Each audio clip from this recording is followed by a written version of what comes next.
I see a little red button. Welcome to MMB Live. I'm your host, Christy Taylor. This is a special feature from Memphis Music Bank, powered by On Location Memphis, Inc., which is a music and film festival based in Memphis, Tennessee. And on tonight, we're going to be chatting with one of our music publishers from the Memphis Music Bank, Mr. Al Johnson. God evening to you, Christy. God evening indeed. Of course, we are in quarantine mode, so virtual is the way to do interviews at this time. So I'm super excited to be on the home front with you. So I know that we're going to have a good time, relaxed time, just talking about music, your music. Let's chat. Yeah, let's have a real good music chat. So let's start from the beginning. So Al, are you a Memphian, or are you one of those who kind of came, around the way to the big city? We moved here in 2004, moved here from Jackson, Tennessee. I'm originally from Lexington, Tennessee. Little town about halfway between Memphis and Nashville. Okay. So you are a Tennessean, and absolutely. Okay, so Jackson, Tennessee, of course, that's just up the road as well. What was happening in Jackson? When I was in Jackson, I was in radio. I know that most people have heard of James Superwolf and Denise LaSalle, where they had a radio station in Jackson called Kicks 96. He sold it to a media group, and I worked for that media group for a few years before I moved to Shelby County. After I moved to Shelby County, I went to Flynn Broadcasting, so I was in radio for a few years. Okay, now before we get into the radio life, I want to find out from the very beginning, what was your musical journey starting even as young as a child? So where's your inspiration? Okay, they bought me a lot of instruments when I was a kid that I never learned to play. Oh, well, say that again? They bought drums that I beat holes in the drums, and they bought a bunch of instruments for me that I never learned to play, but I love music. So was your family a musical family? Oh yeah. Everybody in my family can sing. I guess everybody wants to say except me. So were you raised in church and with choirs, groups? Absolutely. My grandma, when everybody else was playing and having a good time, my grandmama, I was the youngest one in the choir. I was sitting up there 7, 8 years old, sitting up there with the senior choir. Well, you must have could hold a note a little bit if they had you in the senior choir. I can do a little tenor, but when I'm leading songs, they want to try to say I sing in the key of U flat. Can you believe that? Okay. So background sing. Okay. Yeah, I can kick some tenor now. Okay, so you can hold that tenor down. So from a child, 7 years old in the church choir, senior choir, was that a Baptist church, or what church did you grow up in? It was a Baptist church. And what really helped me though was it was a gentleman named Titus Pollard. I don't know if you ever heard of Titus Pollard. But he moved to our city from Michigan, and he worked actually with Miss Maddie Moss Clark. Oh, of course, yeah. He was the person who kind of pushed me out there to try to get me to sing. And so I was up there talking about I'm determined, singing them old school gospel songs. Yes. But I always loved music. What about music really touches your soul? Just the imagery it produces, and how my life, the soundtrack of my life, is time-stamped with music. And that's what music really is to me, to where I love the 70s.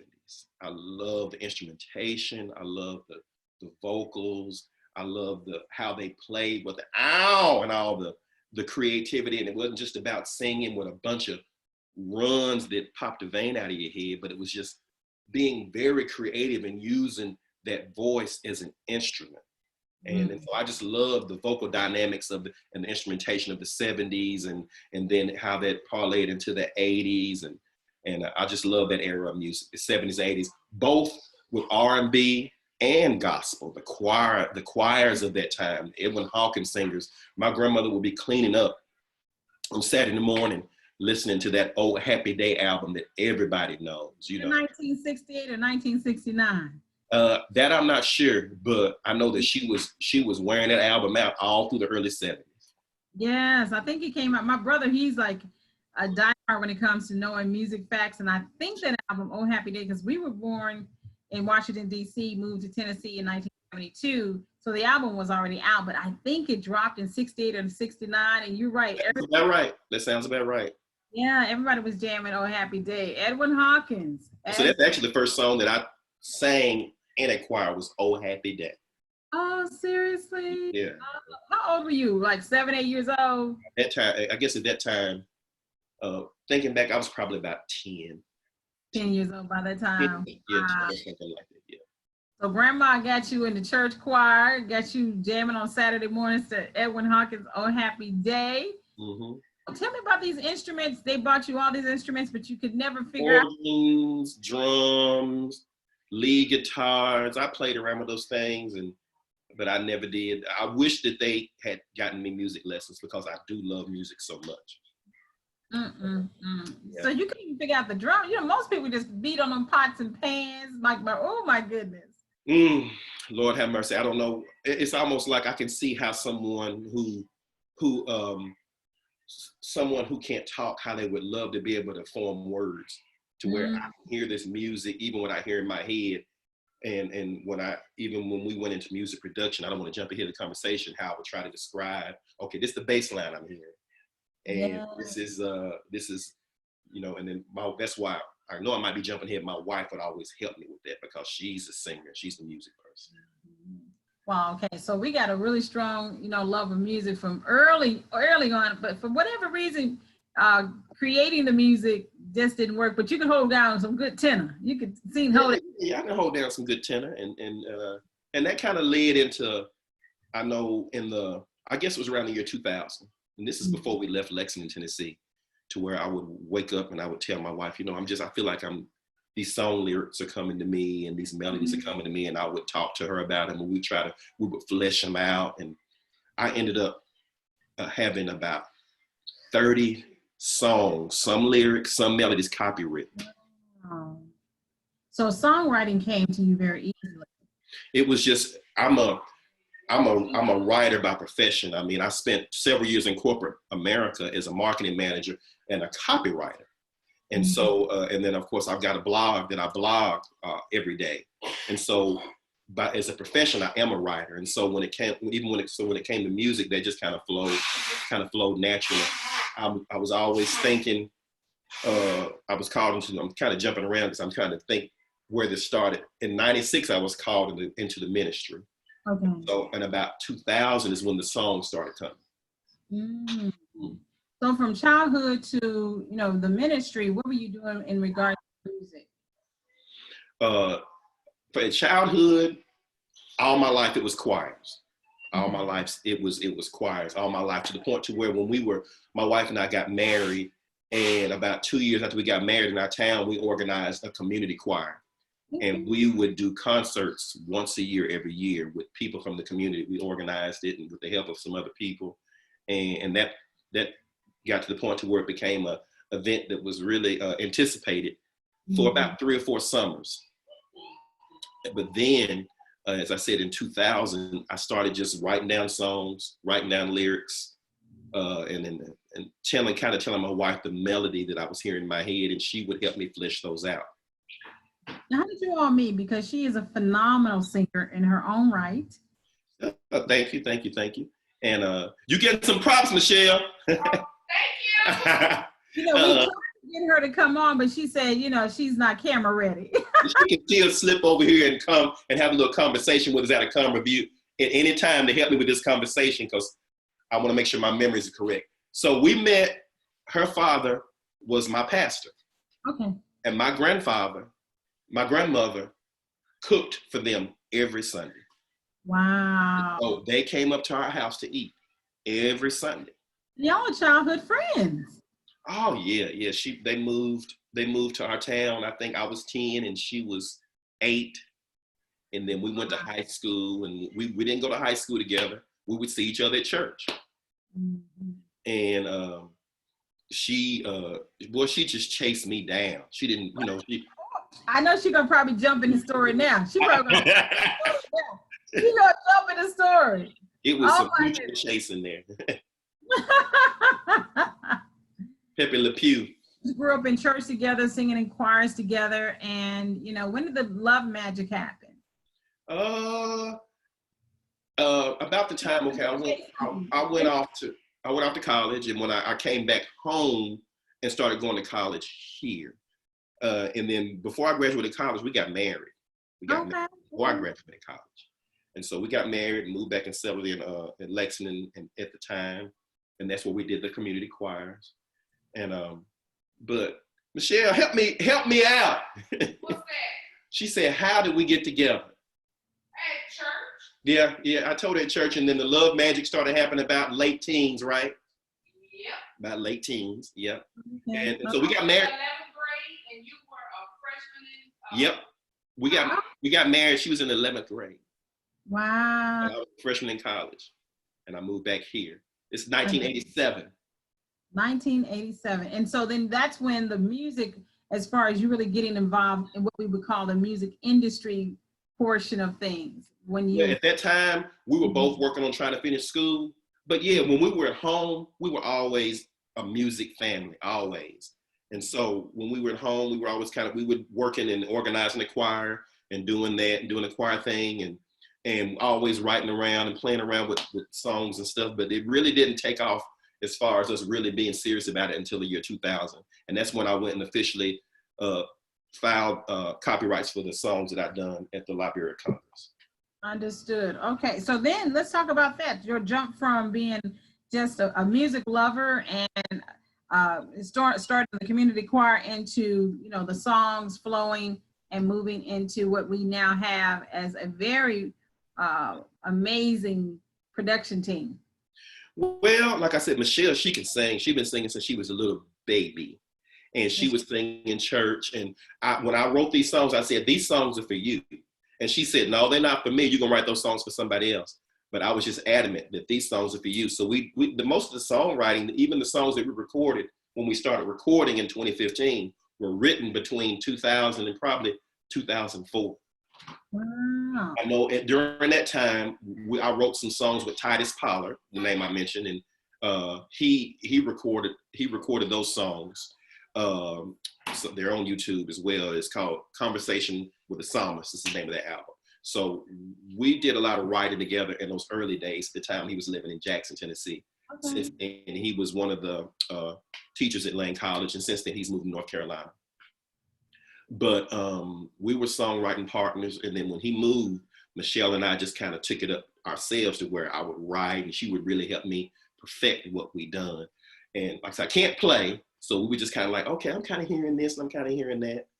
But God blessed us to where in 2015, I said, you know what, I think it's time for us to really produce this music. I feel led that we need to produce this music. And the music that we did, it's gospel, but it's kind of jazzy and kind of neo-soulish, you know. Mm-hmm. And so we went to the studio, and I researched to try to find, I didn't know what to do. So I started doing some research. And when I researched the studio and ended up at the Grove, they referred me to Angela. Oh, Angela Green. And Angela has been 100 since day one. 100 since day one. She has been amazing. She's been supportive. She would come to gigs, even when we moved beyond gospel, and because our little motto is you minister to the soul with a gospel song, but you minister to a marriage with a love song. Yeah. So Michelle does love songs too. Yeah, let's talk about that, because by this time you all, from 2000 to 2004, you're writing with your writing partner. Once he relocates from Lane College and goes to out of state, now we have you and Michelle really, you know, co-writing. And Right. At what point did you all, about 2005 or 6, did you all relocate to the Memphis area? 2004, we came to Memphis. I was working at Flynn Broadcasting, and she's a teacher. She's teaching. But, so of course, being in the media, you know, automatically in a city like Memphis, you're also very well tapped in to the music city, because Memphis is such a music city. Exactly. So how did your musical growth occur with you being in local radio here and getting into the music scene here? Well, you know, the cool thing about radio is you're always out and about. You get to meet people.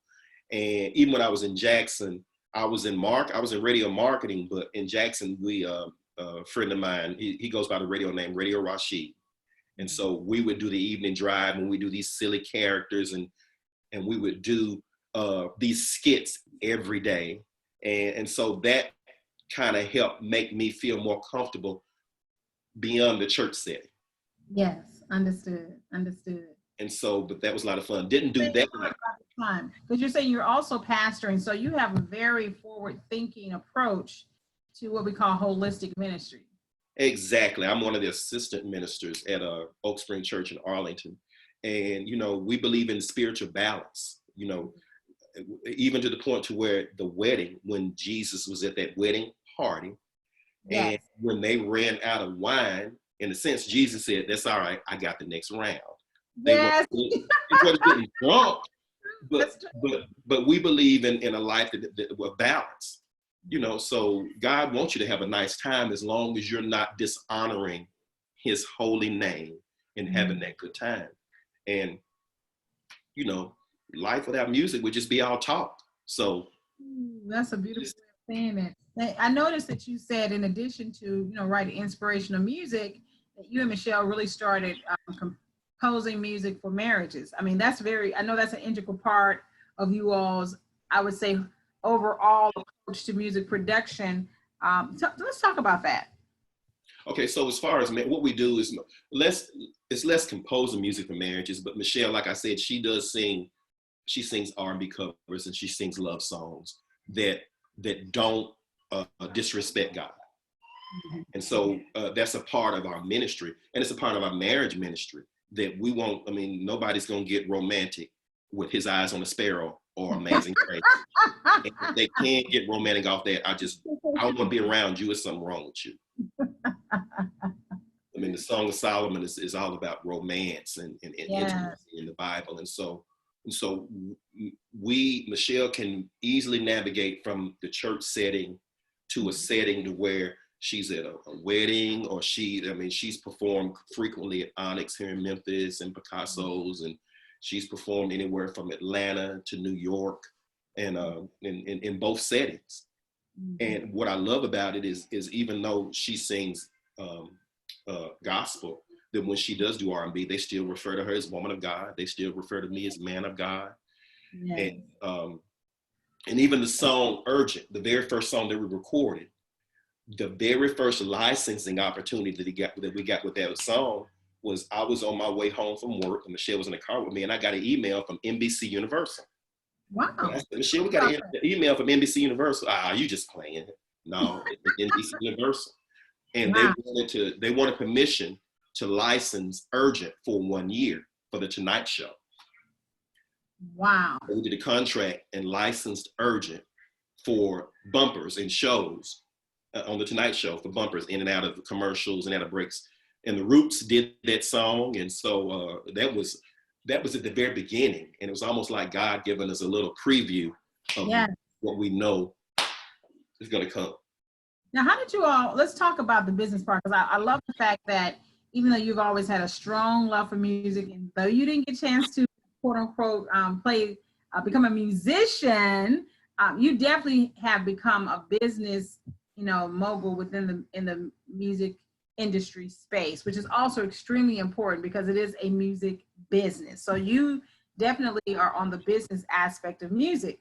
Now, the very fact that you're writing songs early 2000s, you and your wife are venturing, particularly by the time you moved to Memphis, into the songwriting and placement, because most people don't know what song placement is. Let's talk about that, because most musicians, they play forever, music producers play forever, but they never know how to position the music, from the first track to the 1000th track into places where you can have an NBC Universal, even though your music exists. Okay. About that business move. Okay, so what we did was, first thing we did, we wanted to own our own publishing. So Al Johnson, Algorithm, I like that. Algorithm started our own publishing company. Let's back up before that. When you also talked about, you started taking it seriously in 2004, you submitted your music in songs for copyright, which is most oftentimes songwriters still don't even know that that's an important step. So past even getting your work professionally or legitimately copywritten, you then go into publishing. Let's kind of like break that step So the first thing we did was we protected the music by, of course, getting those copyrights. After protecting the music, we want to make sure that if the music earns any money, we want to make sure that we get that money, not a record label. And so we make sure that we're affiliated with BMI. And so our publishing organization, right? And so our publishing is with BMI. And so it's very interesting. We went through radio promotion, and we went through the marketing through the Bellamy Group in Nashville at the time, and we went through music promotion with Edmondson Communications in Philadelphia. However, the cool thing about it is the Tonight Show saw that song on SoundCloud when the Bellamy Group posted it on their SoundCloud. And so they saw that, NBC saw it on SoundCloud before the release date. And wow. What was very interesting, when we look back at the date when they asked for permission, we didn't even see that first night that it aired. They asked for permission the day after they actually aired that song. Wow, so they had already actually utilized it. Yep. Oh, wow. Wow, but they knew logistically that they had to end up talking to the publisher. Exactly. And the thing about it is you got to protect that music, because so many talented people right there go on social media and they're singing all this original stuff, hadn't been protected. They're performing original songs in venues, hasn't been protected, and somebody can just snatch that at any time if they want to, and there's nothing that they'll be able to do about it. No more than it costs. I think it just went up from $55 to $60, but no more than it costs. You don't have to copyright each individual song. You can do them as a volume. I did the first 2 volumes as a group of songs, as a volume of songs to make it cheaper. They're protected, and it's a little bit more trouble to go get individual songs if you want to access them, but it still protects them. It is protected. Now, something else I'd like that you talked about. So past copywriting, which is protecting your songs with the Library of Congress, going to copyright.gov, you also made sure that you had your publishing in place, and you went to BMI, which is a performing rights organization. This is all the business part. But then you made some additional moves. Now, I know because you were in radio, media and marketing, you knew some of those moves to make. So let's talk about, because some people stop at, I'm a BMI and ASCAP. Mm-hmm. That's where the stoplight comes on. So talk about those other business moves to position you to even go with these other companies. Because of my background in radio, I wanted to position Michelle as her as a national artist and not a local artist. Understood. Visually, from graphic design and cover art, like for example, for a CD cover, this is her first CD cover. I love it. And so that's a money shot right there. That is a money shot. Erica Dunlap, I think, did. Erica Dunlap. Was Erica Dunlap, Michelle, was the photographer? Yes. Erica Dunlap was the phenomenal. photographer. Shout out to her. She's phenomenal. Erica, the goddess photography, yeah. Yes. Phenomenal Memphis photographer. Mm-hmm. So she did the money shot. You did. And Angela, who connected us with her. Okay. And so, but yeah, we wanted to make sure that she was positioned as a national artist. So we were recommended to the Bellamy Group in Nashville, so they could do official press releases, official media press releases, and They talk about what their overall services include. At the time, it included helping to contract and helping to find the right people and put the right team together. As far like Edmondson Communications, who did the radio promotions. He was in Philadelphia, but they're responsible for gospel radio promotions, to where they try to get you placement and add it in rotation on radio stations across the country. And we were fortunate enough to where Urgent charted both on BDS and Media Base, and Thanks for Loving Me Too as well, the second single. That's right. They're the receipts. That gorgeous. Yes. And because of our limited budget and the fact that people do. But Al, before you get into your limited budget, I want to pause, because as you were talking about the business moves you were making, I was hearing dollar signs and like cha-ching, cha-ching, cha-ching, cha-ching, making financial investments. First of all, even with the copyright, then with registering with your performing rights, establishing your publishing, also, retaining an entertainment attorney for counsel, connecting with, the Bellamy Group. These are financial investments into the graphic designer, into the photographer, into the packaging. The producer. I mean, like I said, I had to have a professional producer. Of course, since I'm financing, I'm the executive producer, but I had to have the producer and engineer, which was supplied at the Grove when we recorded at the Grove studio. And once again, financial investment. So to position anyone for that, because now at this point, you're definitely a music producer, an executive producer. You're positioning yourself very strongly in the music business space to really launch, not for her specific numbers, but what's the price range? Should someone even realistically say, okay, I want to be a nationally recognized artist? Oh, man. So of course, a publicist can range anywhere from $1,000 a month on up, of course. Radio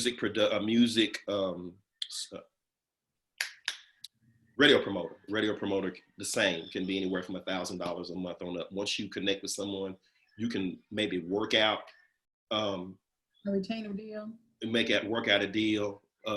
However, you can't keep doing that forever. I don't know of anybody who does. And that's why once you kind of lay that foundation, that's when you got to utilize cleverly social media and leverage social media and leverage cleverly choosing your audience and engaging that audience, not just putting it out there and not just making it being about the music, but because people from radio to the guy at your auto parts store, people are more loyal to personalities rather than the organization. And so positioning oneself as a personality is very important. So we're talking definitely a 6 to 12 month financial investment to initially, yeah. Yeah, from writing songs to studio production to creating a team to assist with. You do it by yourself. Yeah, everything from your photographer to your graphic designer to, the stylist to the makeup artist to the hairstylist, before you even get to, as you say, the marketing and promotion aspect of it. And once you got there, then that gets into, as you say, the financial part. So let's leap back to that.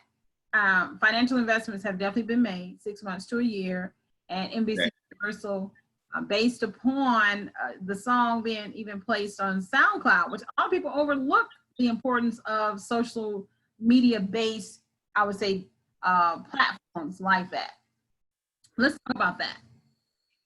Well, the industry's changed. Even in the time that I've been in it, it started really changing a little before that, to where that even well-renowned artists are trying to move away from the labels. And when you do that, you're going to use those platforms to where you can go directly to the listener, the consumer, and there's not that middleman. And so that you can, if you own your own publishing, then you can retain you can get more of the profits, but it gives you more control of what you do. I mean, there are so many people you already know who signed, they were excited because they got a record deal with a label, but nothing was ever released. They went through the excitement of going through studio time and making albums, and they had all these big dreams, and it was never released over and over again. Yeah. And so we said we wanted to do it ourselves.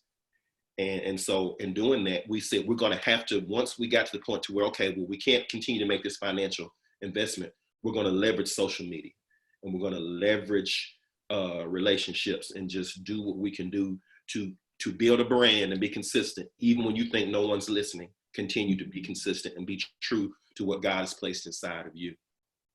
When did you create your own production company? What year was that?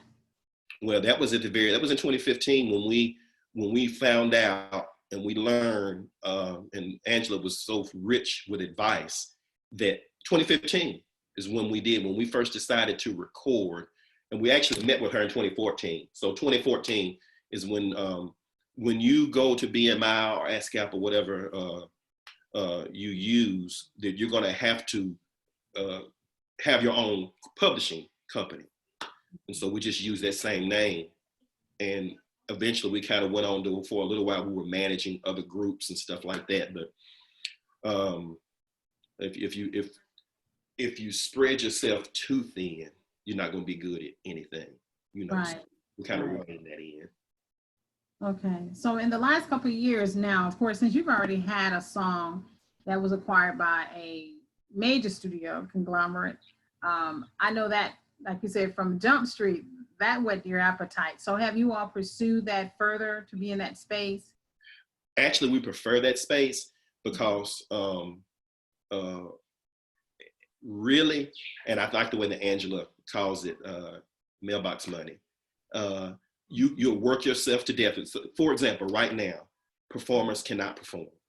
Right. They cannot perform. We don't know how long that will last. Exactly. However, if someone wants to use the creativity that God has given you and you license that to them, then every television show that you see, you know this, every television show you see, every commercial you hear, every jingle, Ringtone. every ringtone, somebody's getting paid for that. And so many times you hear these stories about the artist who has no money. It's because the only time they get paid is when they perform. The songwriters get that money and the producers. And so we wanted to be in that space. We want to be in that space to where whatever God gives us, we want to keep it. And we want to leverage whatever opportunities we have, whatever ways we have to make revenue from that and share what God's placed inside of us. Now, both of us have been in this industry a long time. I definitely have been around the block since my teenage years. And I will say that even in a time when people know that you can get songs placed in media, whether it's a web series, a television show, a game, a film, a ringtone, a commercial, podcast, they still don't pursue it. And I would like to know what your thought is on why. I think that other than not knowing, I think that a lot of times people get caught up in the, and I say this, in the glamour and in the attention. And I have to say that when I was at my marketing manager position when we first started, and just say for example, the weekend that we went to New York and she performed in New Jersey, and they treat you really, really well. It's really hard to come back from that and get behind that desk and go to your regular grind. Right. And so I think that people, you know, it's a rush when you the fun part of it. Right. But that's a small part of it. Right. But I think that people, and one of the things I told Michelle, and this is, I'm gonna throw this out here. One of the things that I hate to see, and we try to make a point not to do, is I know it gets hard, but when you see so many artists on Facebook whining and complaining about I don't get support and support me and making those transparent or not so transparent posts about support, stop. Right. Just work. Just Stop work. And work. Ooh, we stop whining and Don't work. see the major artists, and they get discouraged too, but you don't see them whine and saying, people don't go see Beyonce because they want to support her. They go see her because they want to enjoy what she does, or whoever. And it's the same thing. And so what God has given you, you've got something of value to offer, and view it as something of value. And don't just go on social media always begging for support and always begging, vote for me for this award. And that's one of my pet peeves. And, it's politics. It's politics. You know, once again, being in this industry a long time and actually my start was in music. I'm a singer-songwriter. You know, Broadway was my truest ambition. But in college, you know, radio found me and has definitely been it's been a love affair. But I'm always very attentive to just the overall entertainment industry, because, you know, even beyond radio, you know, television and film and writing, plays and movies are important to me.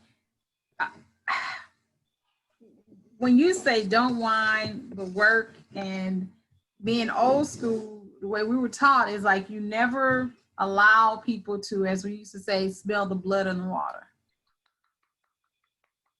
You're never supposed to let, you know, but if you keep doing the work, and you hit the chord, eventually it's going to resonate. And going back to wanting to be, you know, the popularity, the adrenaline, the thing that comes with being an entertainer. There is a love affair. There is that back and forth. That's why, you know, Sunset Boulevard is one of my favorite movies, because even though she had gone stone mad crazy, when it was time for her to be arrested at the top of the stairs, they asked her, "Are you ready for your close-up?" Because Yeah. stood the adrenaline, the need to be loved and affirmed and all that. There's nothing wrong with that, but yeah. And but because it's part, but it's a small part of this industry. But when you make it the larger piece and you get caught up in the politics of the industry and stop doing the work that even puts you in the industry, that is something that I know it does a disservice, first of all, to the creative, first and foremost. Then it does a disservice to the people who would resonate with your work if you would only create it and give it to them. Create and give it to them. And I wish there was a way, you know, and I think that even in this quarantine, I have to say that it's been a gift to many of us who are creatives. And I was just asked to provide a source of inspiration to creatives to say, keep on creating, you know, during this time. That hopefully in this downtime where you are having to be weaned away from all of the love on me, love on me, love on me, love on me. Now, of course, some people are doing virtually, you know, like have substituted one stage for another. But hopefully in the downtime, we can tap back into our creative juices, get back to the core of why we are creating, whatever we're creating, whatever our artistic disciplines are, and get back to the passion and the purpose and the love of it. I agree. Yeah, that would be, but at the same token, but also have a very distinct business plan in your mind. All at the same time. That's going back to that what you were talking about earlier about you and your wife and the music and the spiritual balance between, you know, being inspirational and also being inspirational in both God love and human love. We have to also come to that same, I would say, spiritual discipline and balance in being a creative and being business minded to show ourselves, you know, good stewards of our gifting. I think that's very well said. Thank you. I agree. I agree. And thank you very much. And which leads me to this. So because I know that you all have been striving to maintain that balance, creating a strong business structure, and then you say that you even prefer to live in that other space that's not built on the ego, but built on the checks, built on that mailbox money. I want you, Al, to put us on game. Give us some insight, because even then people say, well, I need to get that mailbox money. And then they still come at it wrong, because you just can't rush in and just say, where's my check?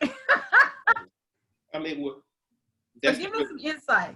That's the real value of the Memphis Music Bank, because it's a repository, and it's a place to where you can take your creativity. And when someone's shopping for it, it's no different than you going to Walmart or Costco, and that's where they go to shop for. You got to provides a platform for people to find you, because it's so competitive and there's so many frustrations. And one of the confirmations of your creativity is when people copy it, and people get so frustrated but that's one of the burdens of being creative. Somebody's going to copy it. Somebody's not going to give you credit for it. So you go ahead and you put yourself in that position. Memphis Music Bank is awesome. It's an awesome idea. Yes, and I'm so glad to see that launch, to where it gives creatives an opportunity to have their music placed in that space to where you can get paid, because you can work yourself to death. We got our own sound equipment and everything. We love to get out there and let Michelle perform but you can run yourself to death. And we all know of people who are, for example, I know one group in particular, one of my favorite groups, and they're legendary groups. But then, and God has blessed us to where we've been able to connect with some amazing people since we've been doing this. But one of the most legendary groups, to where you hear songs on the radio since the 70s, the lead singer is also a police officer, because it's very, very difficult to sustain yourself to the level that you want to have a great standard of living, even more now than before, because you earn so little off performing, or when you have it on Apple Music, and when you have people aren't downloading music anymore, and you don't make much off streams, and so you got to try to cleverly find several revenue streams for your creativity. Oh, I love that. Say that one more. Oh, find several revenue streams for your creativity. I mean, you got your distribution to where you're gonna, if people stream it on Spotify, if they stream it on iTunes or Apple Music, that's one. You're gonna get pennies from YouTube. But if you license it, then that gives you the opportunity. Really, I kind of look at licensing as your chances are greater than the lottery. What you said to make, because people play the lottery and they want to hit a big. All it takes is one big one opportunity can set you up for life in the licensing game.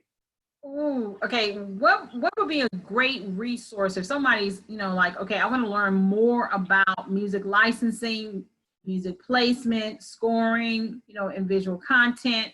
What's a great resource or book or a video or something? Because they definitely need to join the Memphis Music Bank, but oftentimes they need to educate themselves so they understand what the whole process is. So that's one of the things that of course, once you look up the Memphis Music Bank, that search, just by virtue of that search, you're going to see other avenues that you can search and research. But it's like any kind of internet search, keywords, whatever interests you. If you're interested in music licensing, then you go to Google, go to search, and then you just use those primary resources, not that bull, but you can tell, right? And you just educate yourself. I mean, God bless us to where He connected us with some great people. Angela she still is a huge ally to us, and just with learning stuff. But the more, and you're gonna learn some stuff by losing. You're gonna learn some stuff the hard way.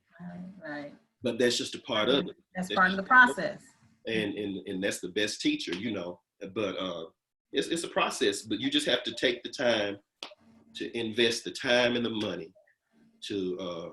Say that one more time. Invest the what? The time and the money into. So many times people want to have a big payday, or they want other people to invest in them when they're not really investing in themselves. Correct. And you got to be ready for people to be critical. And sometimes it's going to be the people who are closest to you. But one of my favorite, I've got my blog, beblessified.com, and it's inspirational posts. And one of my favorite posts that I made is that it's about your vision. And the reason that everybody's not going to understand your vision, even the people closest to you, is because God gave it to you. God gave it to you. That's why He gave it to them. You don't expect them to understand it. Even Jesus' brothers did not believe in Him while He was on His earthly ministry. However, after He went to cross, Jude, the book of Jude is Judas, that's his brother, and the book of James, that was Jesus' brother. They went on to be authors of the New Testament. But while He was on His earthly ministry, that's just my brother. My brother's the Messiah? Oh, okay. Yeah. My brother? Right. And so it's the same thing. You're going to have some of the people closest to you. You're wasting your time. You're wasting your money. But it's your vision. God gave it to you. And so don't expect anybody else just to buy into it. Okay. So in the wrap up, I would like for you to, if you could, give us a breakdown of how the Memphis Music Bank is impacting or is a part of your long game. What I hope is to continue, as God blesses us with opportunities to record more music, to add more music to the bank. However, and I want everybody who's a creator to hear this, you see so many independent artists trying to put out a new song every month, trying to put out work with what you have. Put it in the music bank and let it work. And because there's always more people who haven't heard it than have heard it. And there's a good chance that if you are true to your art, true to what God puts placed inside you, somebody might hear that. And my hope is that that's going to be a part of this, a part of income stream for us and for our children and for our children's children and for those children. and for those and their children's children.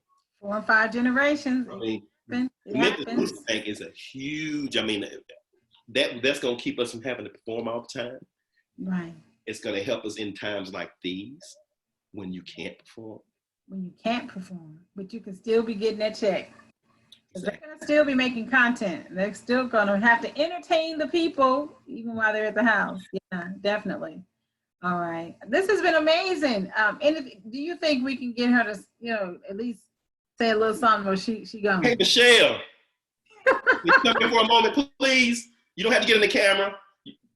This is totally a virtual quarantine. Yeah, this is her.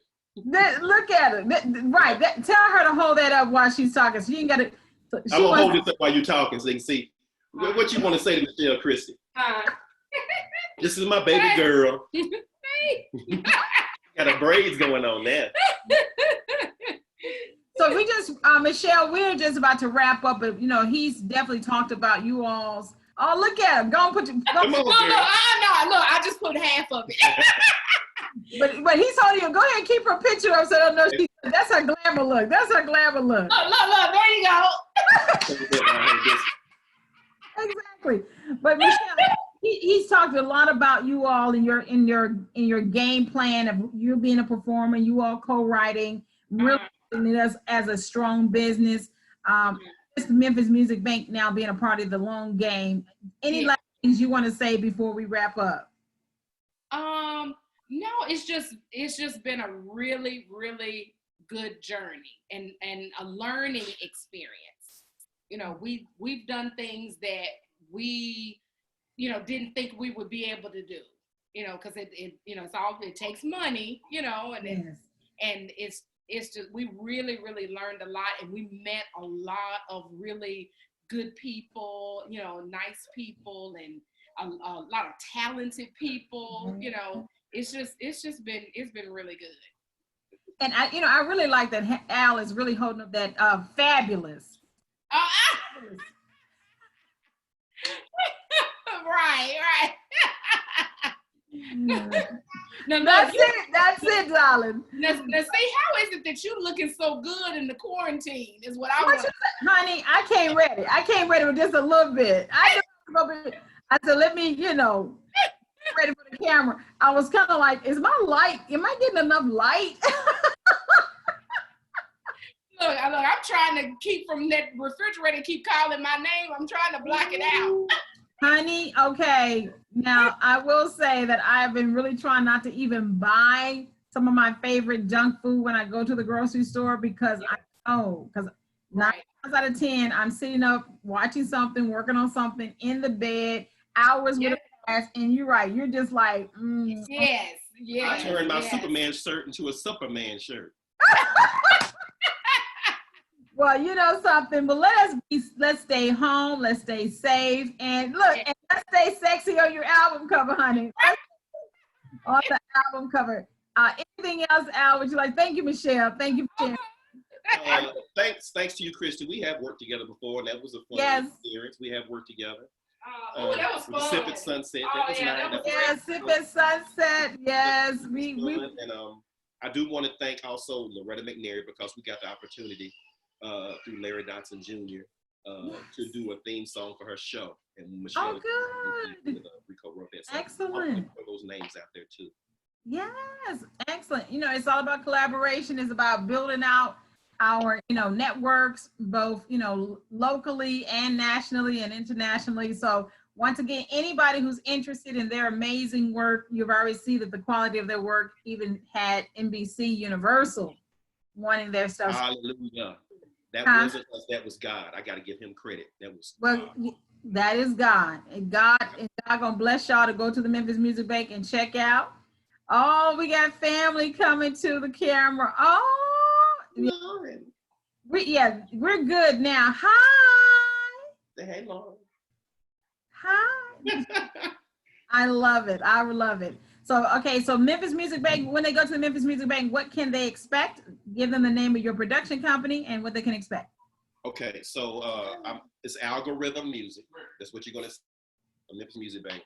I think we've got 2 or 3 of our singles in there, and that's what we're working right now. We're working those 2 or 3 singles. That's what you'll see. And I want to encourage any creative. Google it, look it up with Memphis Music Bank. It will be a blessing to you. Just all right, okay. It's good ground to plant your seed in. Okay, so if you have a television show, a film, you need a theme song, if you need any kind of music placement and scoring, make sure you check out Algorithm. Thank you so much, Al Johnson. Thank you, Michelle.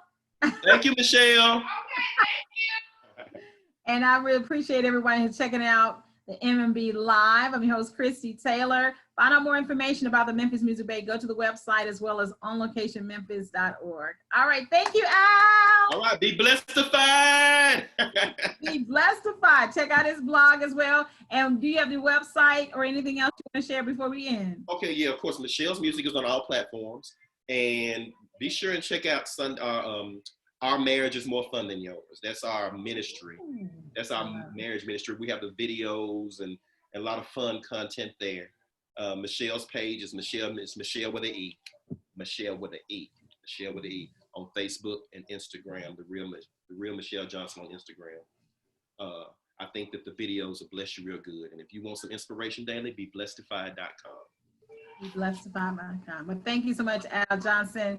And thank you so much to all of you all checking out MMB Live. Check it out. God bless you. Real good.